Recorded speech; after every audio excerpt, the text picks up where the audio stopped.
বউ তো বাপের বাড়িতে গিয়েছে, বউ তো আসলে আর খেতে পারবো না, বউ আসার আগে একটু হয়েই যাক। উফ, প্রচন্ড মাথা ব্যথা করছে।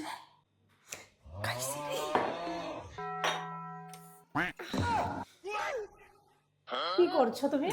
আরে একটু চা করছিলাম। ভালোই হয়েছে তুমি চা করেছো, জানো মাথাটা প্রচন্ড ব্যথা করছে। দাও না একটু চা খাই। তুমি চা খাবে? হ্যাঁ খাবো তো। আচ্ছা আচ্ছা, তোমার জন্য তাহলে আমি চা করে দিচ্ছি। শোনো বাবা, তুমি তোমার জন্য করে নাও তো, এটা আমাকে দিয়ে দাও তো।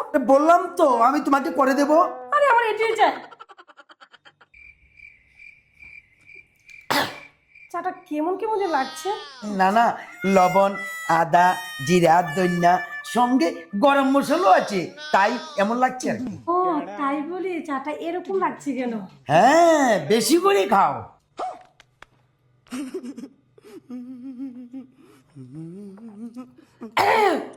মাথাটা ঝিমঝিম করছে। ও তেজ বেশি তো। কি বললে? না না, ভালো চা করলাম তো এই কারণে। আচ্ছা চলো বেবি, এটা ডান্স করবো, চলো চলো চলো ডান্স করবো। আচ্ছা বেবি, তোমার সাথে রিল বানিয়েছি, এখন আমি ছেলে মেয়ের সাথে রিল বানাবো। তাহলে আমি আসি। কোন ধরাটা বলুম আমি, মান সম্মান যা আছে সব শেষ হয়ে যাবে আজকে। না না, তোমায় রিল বানাতে যেতে হবে না, তোমার সাথে আমি মুভি বানাবো। জন্মের শিক্ষা হয়েছে আজ আমার, বউ বাড়িতে থাকলেও খাবো না, আর না থাকলে তো প্রশ্নই উঠে না।